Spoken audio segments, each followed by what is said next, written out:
you through the stretch that is included in the Fitlike lifestyle program, just kind of walk you through it. So I actually have the exercise pulled up here on my iPad so I can follow along. I'm tracking the workout on my watch. Boom. It gives us about 60 seconds to stretch our wrists and shoulders. If you need more time, then just pause it. Do it.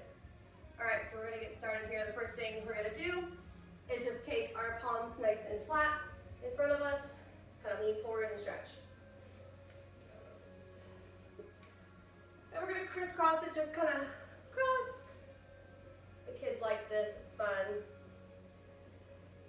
Rock side to side. Then you can kind of roll it out. Milkshake.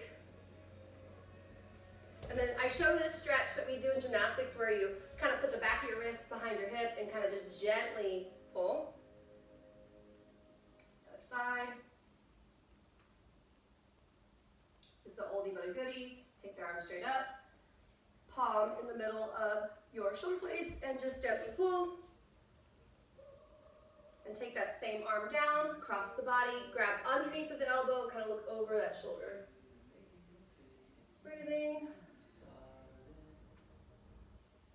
And we'll do the other side. So bring it up.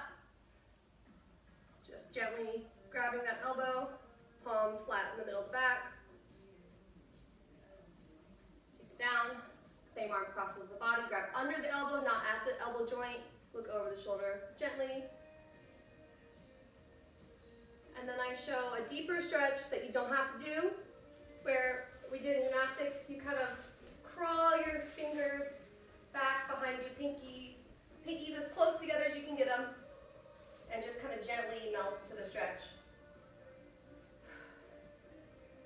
All right, and that's that. I think we went a little over a minute.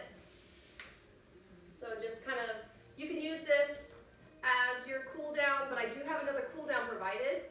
So if the cool down's not enough, you could add this to the cool down, or you could do it after your warm up, before your warm up, depending on how flexible you are, after your walk, so whatever. All right, we're going to do the split stretch and just follow along. Okay, so if your knees hurt, like on a hard floor, definitely you want to get a yoga mat. Starting in this sort of like knee pose here, we're just going to gently stretch the hip forward.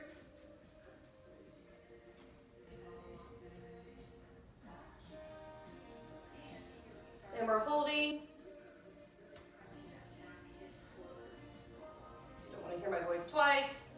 And then send the hips back and just gently drop the head down. And we're keeping this stretch sort of active, so coming right back to that original position.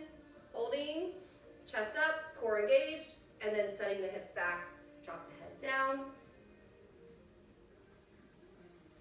From here, one more time, coming up. Breathing and taking it back. This is really good if you're using this stretch as a warm-up, like after your warm-up.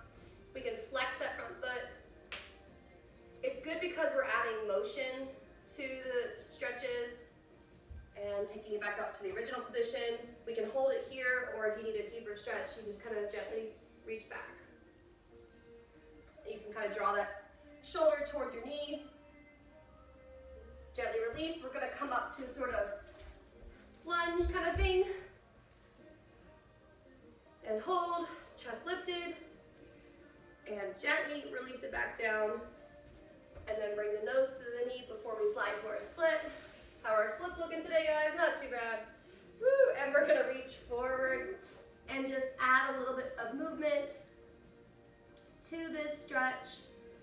Just in a second here, after we hold. We're going to do some reaches here. You can reach with one hand about 5 times, then reach with the other, or do both hands at the same time. And then I'm kind of in the video, I'm just like walking my hands to the side. I'm just kind of gently warming up different ranges of motion. So I'm really walking my hands over to that same side leg, and then I'm walking toward the middle, almost like a middle split, but not quite. Just dropping the head. Walking it back to the middle and holding. So depending on wherever you are in your split, you can just hold. I'm adding an advanced variation variation of the stretch here where I'm going arms up and back. You could totally not do this if this is too advanced. Just hold the split. And then I show another advanced variation where I'll show you from the side, and I bend and straighten the back leg.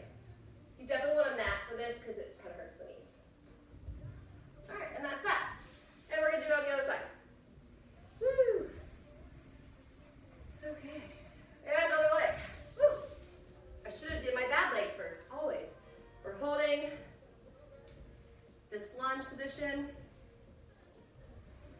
just breathing, and we'll straighten out that front leg and just drop the chest down, nose to the knee. Holding, breathing, and coming back up. Chest lifted, core engaged.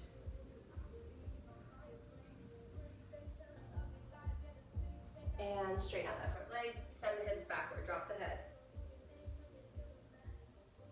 Come up to that original position again, chin up. Sending the hips back one more time. Breathing, drop the chest a little bit deeper, and then flex the front foot, and maybe drop a little deeper. Point the toe, come up again, and then you can hold here, or you could reach back for that back foot, getting deeper into the hip flexor stretch, maybe bringing that shoulder toward the knee. But really try to draw this hip to the floor. Okay, turn the back toes under to lift up carefully to this sort of runner's lunge kind of thing. Holding, lifting, core engaged, deep stretch in the hip, gently release, send the hips back, drop the head before we come to the split. Wherever your split is at, maybe you're using yoga blocks. If you're using yoga blocks, you could hold one yoga block to the side and just do these reaches with one hand. So first we're holding before we add these reaches. So I'm going to do both hands at the same time. And then we're going to hold, and then we're walking our hands over to the side again, just kind of exploring different ranges of motion. Reaching a little bit more. Walking it to the middle, holding, breathing. And in the video, it shows me coming up to my split. You could always just hold it down, for a little bit longer. Now I'm reaching and adding more active movement to the stretch. This is pretty advanced, so don't try this if you're not able to do your splits. And then here I'm showing one more modification where the head is back